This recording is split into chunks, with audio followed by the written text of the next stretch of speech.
తెలుసా మీకు? లేకపోతే తెలియక ఏదో ముంచేస్తానంటున్నారు, రమ్మంటున్నారు అని వచ్చేసారా మీరు? ఒకసారి ఆలోచించండి. మీకు తెలుసా, క్రీస్తులోనికి బాప్తిసం పొందటం అంటే ఆయన మరణములో మనం ములిగినట్లు లెక్క, ఆయన రక్తంతో ములిగినట్లు లెక్క, ఆయనతో శ్రమ పడినట్లు లెక్క, మన పాత స్వభావాన్ని ఆయనతో సిలువ వేసినట్లు లెక్క. దేవునికి స్తోత్రం. ఈ విషయం మీకు తెలుసా? ఎంతమందికి తెలిసిన విషయం? స్త్రీలారా, పురుషులారా, ఇక్కడ అన్నాడు, ఓ ప్రజలారా, మీకు ఇది తెలియదా? నిజంగా తెలియదు. ఇది చాలా లాజిక్ అండి, అర్థం చేసుకుంటే చాలా ఈజీ. ఇక్కడ అన్నాడు, ప్రజలారా, బాప్తిసం పొందిన ఓ నా ప్రజలారా, మీరు బాప్తిసం పొందటం ఆయన మరణంలో మొలగటమని మీకు తెలుసా? ఆయన రక్తంలో కడగబడ్డారని మీకు తెలుసా? మీ పాత స్వభావాన్ని ఆ నీటిలో సిలువ వేసేశారని మీకు తెలుసా?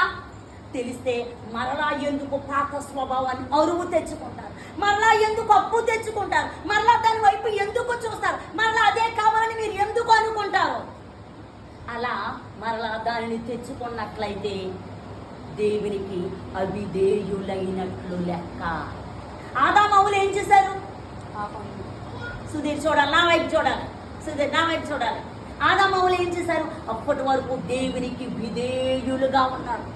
దేవుడంటే ఎంత చెబితే అంత, నా తండ్రి ఎప్పుడు వస్తాడో, యెహోవా దేవుడు ఎప్పుడు వస్తాడో అని ఎదురు చూసే ఆదాము అవ్వలు ఆ యొక్క మంచి చెడ్డలు తెలివినిచ్చే వృక్ష ఫలము తిన్న తర్వాత దేవుని ఎదుటకు రావడానికి సంశయించారు, సంకోచించారు, అనుమానం పడ్డారు. దేవుని దగ్గరికి రావడానికి ముఖము చెల్లలేదు. ఎందుకు? దేవునికి అప్పటి వరకు విధేయులుగా ఉన్నారు. ఆ తర్వాత ఎప్పుడైతే పండు ఎవరి మాట వల్ల